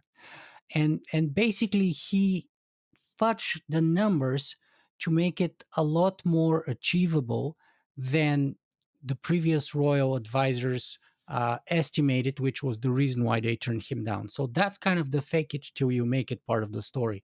The other part of the story, the luck came in from the fact that Columbus literally had no idea about what we now call the trade winds. And originally, his plan was to leave from the Azore Islands, which were Portuguese, and go west from there. The problem, though, is that had he attempted to do that, he would have never made it because the wind blows in the opposite direction. In other words, you can't take a sailing ship directly west from the Azore Islands. And that's the point of departure if you're funded by the Portuguese queen and king. As luck would have it, he was turned down by the Portuguese due to the sort of education and awareness and literacy, mathematical literacy or geographical literacy of their advisors, as a kind of a dangerous and unlikely to succeed type of a venture. And he was funded by the Spaniards, by the Spanish queen. Now, the Spaniards were in competition with the Portuguese, of course, and they had the Canary Islands. They didn't have the Azores. And they were kind of fearful that the Portuguese have managed to circumnavigate the South Africa and basically find a way to India through there. And so they were trying to find their own or fund their own expansion and route to India. Now, as luck would have it, the winds blowing from the Canary Islands are actually favorable going west. So, due to those two sort of random facts, one that he either, as you say in your story, miscalculated or deliberately faked, in my story, the numbers, fudged the numbers, he made it a lot more attainable than originally thought. And due to the lucky fact that he hit favorable winds that he wasn't exactly aware of, he was able to discover what we now call the West Indies. And by the way, to his death, Columbus refused to admit that he discovered anything else than, the route to India, which is why we call those islands today the West Indies. But actually, they're the Caribbean, and they're part of they're in between North and South America. So they're nothing like India that he thought he discovered. So that's kind of the interesting story. And the reason why I'm mentioning is because we kind of maybe can use that as a learning lessons that we need both kind of maybe some ignorance and failing to comprehend the magnitude of our task towards the creation of artificial general intelligence, because as most entrepreneurs discover, if they know how hard it is to have a startup company and to make it work, many of them wouldn't do it. So the reason why they do it is because they tend to greatly underestimate the problems that they have to overcome. But then also, in addition to that, we may need to hit one kind of a favorable wind or another that can kind of help us and carry us along that path.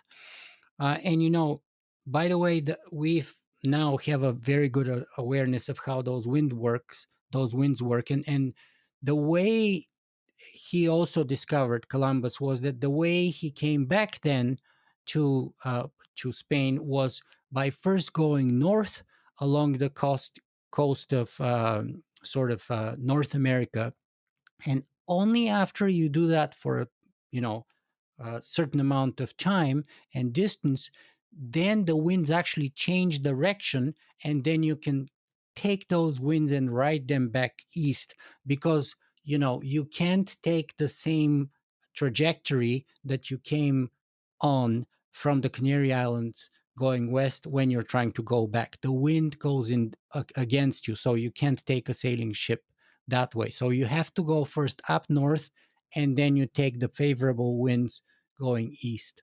And of course, that awareness only became known after the fact, not before.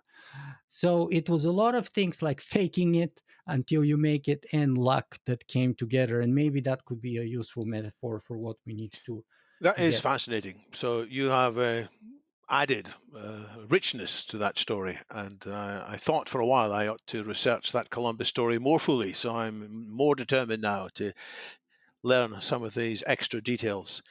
because it shows that it's hard to predict the outcomes of projects. And the projects you think will fail often do fail, but a small number of them succeed. And when they succeed, they can be riotously successful. And this is the nature of new technology. And the risk is that somebody will be riotously successful with a new technology, and then, oh my goodness, it's the equivalent of the genocide of people in the North American continent due to the spread of Western European diseases amongst the native peoples. Yeah, speaking of that, the Pope is visiting Canada at the moment, or just finished visiting Canada, as a part of a kind of an apology for the literally cultural genocide that was kind of conducted for a couple hundred years by the Roman Catholic Church and its representatives all over North America. And, the sad fact is that we have discovered thousands of unmarked graves in Canada on the grounds of many of those schools, which housed the kind of First Nations children that were literally kidnapped from their homes and taken into custody and then, run through a kind of a brainwashing educational campaign, parts of which were indoctrination into the Roman Catholic sort of theological doctrine, but part of it was also uh, trying to abolish any cultural memory of First Nations, whether the language, whether their own theology and religion, whether their own habits, whether their own sort of wisdom, etc. And the reason why I'm mentioning this is because I'm trying to bring in here the importance of story, right? So, story colors or creates the tinted glass, the tinted glasses through which we look at and perceive the world. So, the story with which Columbus left the old world and, quote, discovered the new world was the story of conquest, the story of expansion of dominion, the story of colonization, the story of spreading the word of God to those savages, and the story of, making it also rich. Discovering the gold and the silver and all the riches, the spices, etc., etc. Those are the same kind of elements that are pushing many modern day entrepreneurs towards the creation or the discovery or the invention of artificial general intelligence, aren't they? So some of them are, riches, immense riches. Uh, some of them are kind of even theological, if you will. At the very least ideological, but in some of them they almost take a religious dimension even, and some of them see it as manifest destiny, and their rightful thing to do. And one way of pushing back against the Roman Catholic Church now in Canada has been many First Nations people who are very grateful for the Pope coming to Canada and apologizing, are also now, in addition, demanding the abolishment of the original Catholic doctrine, which sanctioned the conquest of North America, North and South America. Um, and that's basically a desire to change the story or to deny the validity of that original story, which said it's all right for us to go there. And despite the fact that there were people living there who had, very good lives there, to claim those lands for the crown of Spain or the crown of Portugal or the crown of England, and literally kill and enslave the people who were rightfully living there way for thousands of years before us. So my concern here is, and that's kind of a very long introduction, is, and we touched a little bit upon that last time in our interview, but I want to bring it back again and see if you have anything new to add.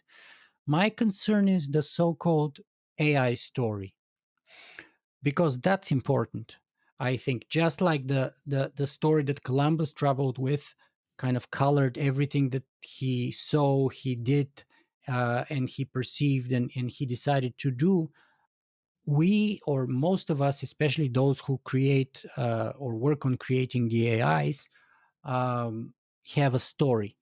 And so, and my kind of claim has been here that, the danger from AI stems from the same source that the danger of humanity comes from, and that's the story. The story, for example, in humanity, last time we touched about, and that's kind of been my problem with transhumanism for the last 5 years or so, is that it puts humanity in the center of the universe, in the sense that we are the measure of everything, and we are the rightful kind of owner and the benevolent uh, uh, intelligence on the way of becoming gods, and that is kind of our manifest destiny. And that, I believe, has led us to make many big mistakes and mistreat the world around us, and the animals and the other species around us, to the point that we're now endangering our own existence. And so I claim that the danger from AI stems also from that kind of a story that they may embrace. Because let's face it, any autonomous intelligent agent must have certain kind of a outlook or framework with which they see the world. And that's what I call a story, basically. And my concern is that if the AIs come up with a story that, of course, they're not going to call it transhumanism, they're going to call it AIism or something like that, which is in parallel to our story, whether you call it humanism or transhumanism, it doesn't matter, but they'll call it AIism, which, because they would be the number one species at that time on the planet, they'll be the most intelligent, most powerful, possibly immortal, or at least longest lasting and living, and possibly exponentially developing. So they would consider themselves as the measure of all things, and the rightful and the gods of the universe. And therefore, they would give themselves a blank check, just like we did, to do with everything and anything else as they see fit. And so my question to you is, where does story fit within your book of the Singularity Principles? Because I didn't see it there, to be honest. Should it fit there? And should we consider if or what or how, or if is there anything we can do to impact or to um, shape and steer any potential future AI story that will be a story of identity of what AI is, where they're coming from, and where they're going? Because that's what the concept of humanity is. The our concept of what does it mean to be human tells us who we are, where we're coming from, and where we're going. And that's where the concept of transhumanism comes in to play a role, because it tells us what's the next step in that process. Well, and that's brought us where we are. Well, the AI presumably will have a similar kind of a identity story, and the question is, can we influence that story in the way that would be least threatening and damaging to us, perhaps, and also the rest of the planet, hopefully? And is that not an important sort of a dangerous element that we need to take into consideration within your singularity principles? That's such a good set of questions and thoughts there. I'm going to struggle to do justice to all these questions. Let me try to be brief. So I maybe didn't talk so much about story. I talked about sometimes I talked about the idea of the AIs having a prime directive, a kind of a core set of principles they might have. And I said it's very hard for us humans to work out what should that prime directive be. But I think it should be the extension of what I call the transhumanist stance. And I touched on that briefly before, but I didn't round out that story enough. So I said that part of the story should be the profound possibility that lies ahead of a much better situation. I should have emphasized, first of all, this is a possibility open to everybody.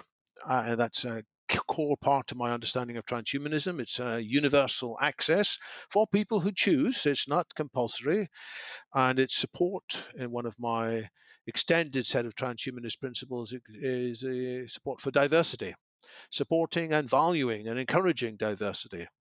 And that's one of the singularity principles too, which is involve multiple perspectives. So not being blindsided by just having people from one or two cultures there who think they see the full picture. So part of My the story concern is, is, and forgive me for interrupting you here, is that it wasn't explicitly trans species diversity, yeah. right? So when you say diversity of points of view and stuff like that, it was, to my understanding, referring either implicitly or explicitly, but certainly not explicitly across species, and expanding the sort of the circle of concern to other sentient species. And perhaps I hopefully missed that. So, but if I missed that, forgive me. No, I think you're right. I probably didn't emphasize that there. Somewhere instead, inside this big book, there is my summary of the transhumanist principles. And down here, 13 is diversity, but 12 is consciousness.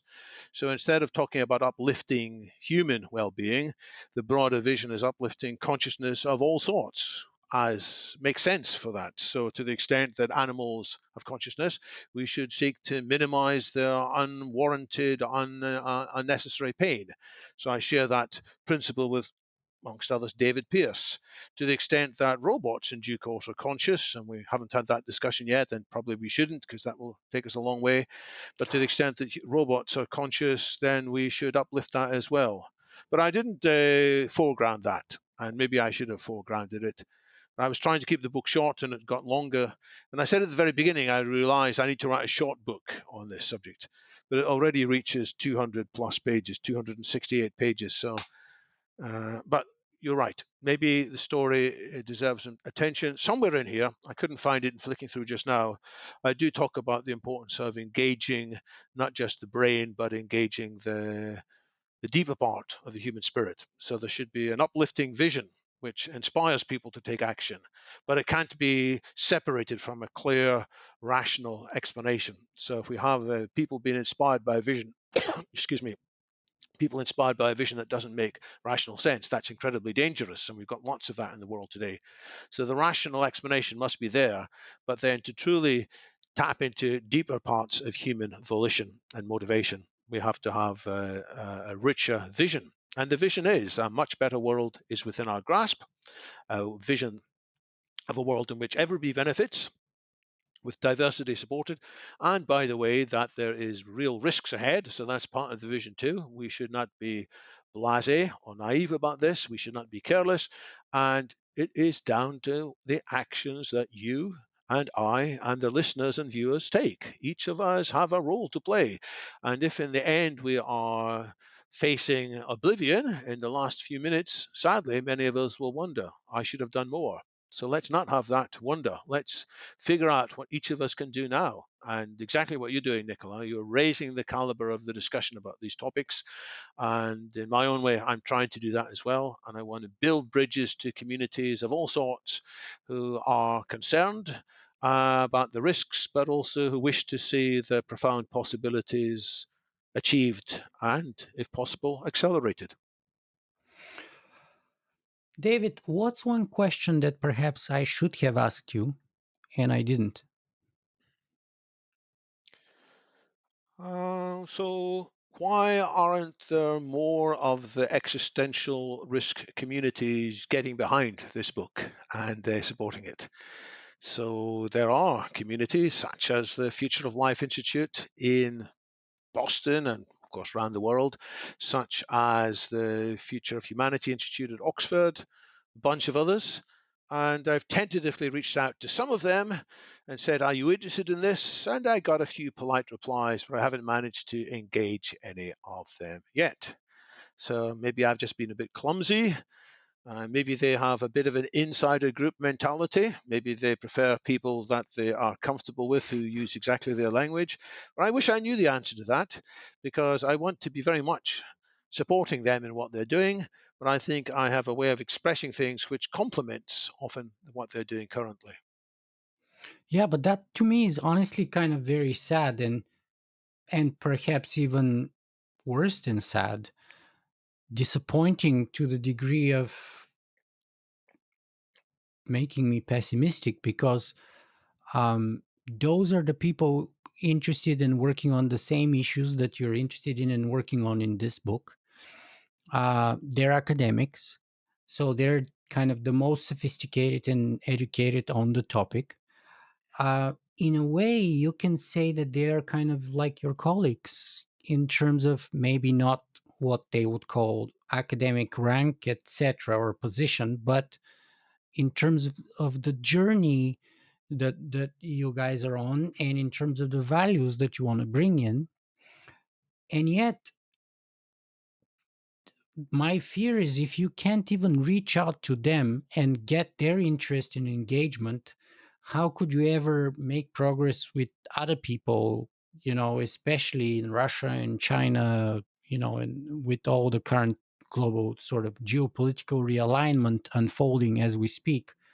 And, those people that you mentioned, whether in Oxford or in the United States, they're kind of much closer to you intellectually and kind of uh, ontologically or epistemologically than the other people that you also need to engage.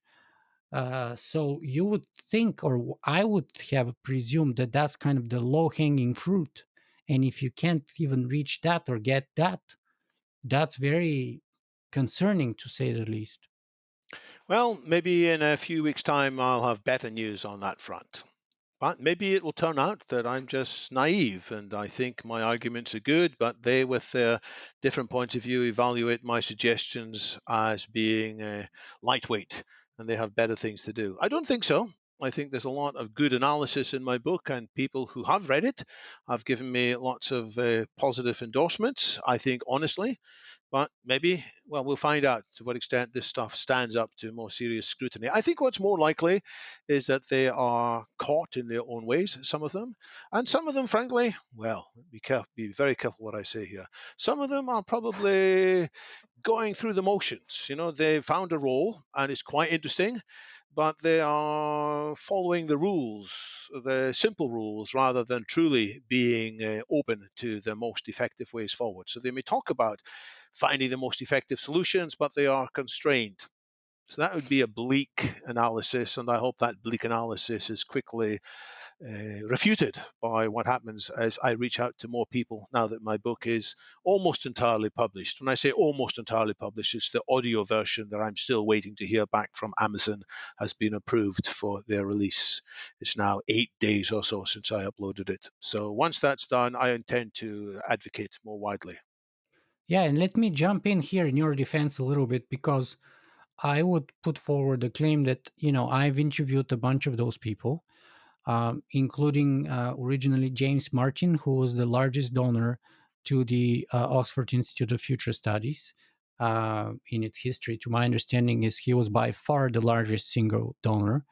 Then I've interviewed a number of their academics, um, and I read their books and I've read their work, not in completeness, not everything they've ever written, but uh, arguably some of their best work. And to my knowledge, again, what I opened with today, I stand by, which is to say that, to my knowledge, the Singularity Principles is, in my view, the most comprehensive framework for preparing for and potentially, hopefully, riding the tsunami of change that is coming our way instead of drowning in it.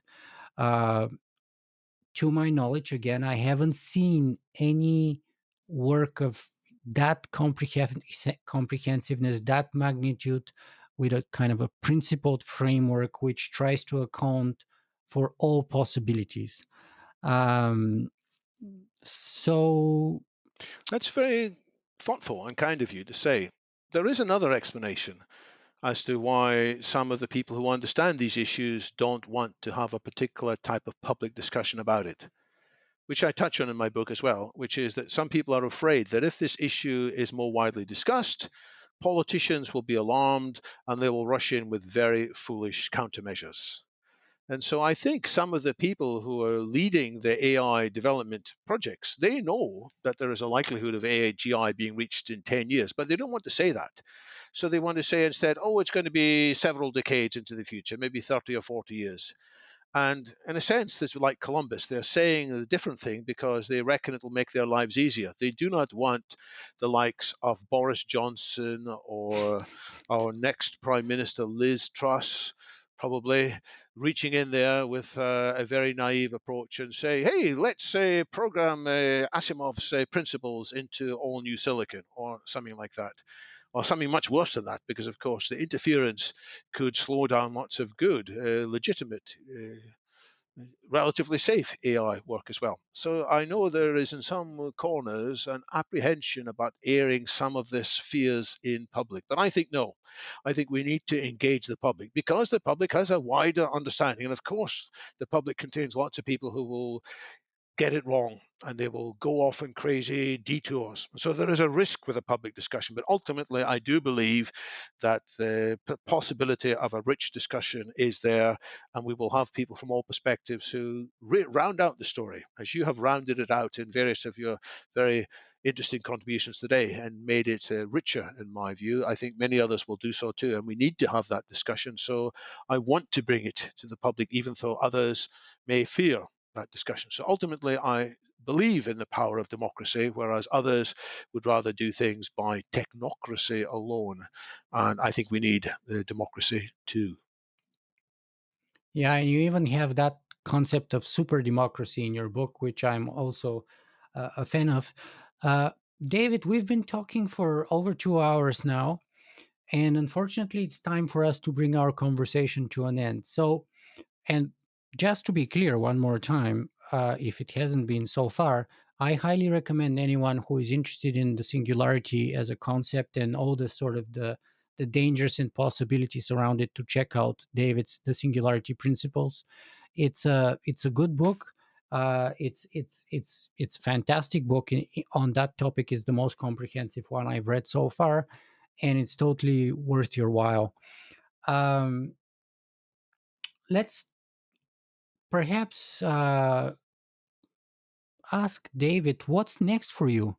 I understand from our kind of preliminary communication that you're probably traveling for the next month to three continents or something like that. Can you give us a glimpse on what's happening in your life beyond the book and anything interesting? Well, I travel to share futurist ideas with audiences from time to time. So I am a member of an international advisory council for a major university in Malaysia. So I will be going there in August to do 4 presentations on how to handle disruptions in the future. Less about AGI, but more about NBIC. I'm also doing something personal. You know, part of what makes life important is personal relationships. And this year will be my 40th wedding anniversary. So my good lady wife has suggested that we go on a trip of a lifetime to parts of Canada and Alaska. And I'm certainly looking forward to that. So we'll be landing in Calgary, I think, and traveling through Rocky Mountains on a train journey and then on a cruise up to Alaska. So, in some sense, this is going to slow down my writing, and I won't be answering quite so many emails every day. But I want to live the vision, which is that humans should be experiencing the wonders of nature and taking advantage appropriately of technology to do so, and celebrating important relationships at the same time. And before that, I'm going to a strange place called the north of Scotland to spend some time with my mother, which is one of the other two most important women in my life. Wow, that's fantastic. So you have a full program. So you're Scottish then? I grew up in northeast of Scotland, yes, and my mother is doing very well in Inverness. Yeah, so because I think I was discussing it with someone a few interviews ago, and I think I got it wrong because I may have called you Welsh at that time, but I may have also said either Scottish or Welsh. I hope I said that, but for sure I also said Welsh, so forgive me about that. No problems. Um, okay, and where can people find more about you and your work? Oh, by the way, before that, I just want to say you're in for a big treat with your trip across Canada because the Rockies are absolutely spectacular. They're the most beautiful place I've been to so far. And that train trip that your wife so wisely recommended that you guys do together would be the trip of a lifetime. It's utterly fantastic. The train wagons have sort of like a glass roof, so you can see everything from the second level. It's stunningly beautiful. It's totally worth it. My only concern is that they had a lot of flooding 6 months ago, and some parts of the train network were washed away. So hopefully, by the time you get to do your trip, it's all been repaired. But there were some major flooding there, so Mm. I hope that's been resolved by now. Um, yeah, but where can people find more about you and your work, David? So my books are all accessible via links on my corporate website, deltawisdom.com. There's a books page there, deltawisdom.com/books. I encourage people to pay occasional attention to what I write on Twitter. My Twitter handle is usefully short. It's DW2. That's the digit 2. And so you can find me there or wherever you like to engage, whether it's Facebook or LinkedIn. I have some presence there too. Fantastic. So, David, as usually, we covered a lot of grounds today. How do you want to send us away? What's the one thing we should all take away from this kind of diverse and varied conversation? It's complicated, but it needs to be done. A whole bunch of things need to be done, and it's going to require lots of people finding their roles in this coalition of the willing, as I call it in the final chapter of my book. Each of us can find something we can do to raise the caliber of the discussion, to reach into new communities, and to gradually raise awareness of the profound possibilities, but also the very serious risks that cataclysmically disruptive technologies are bringing to us. It's complicated, but it needs to be done. David Wood, thank you so much for being with us today. Thank you so much.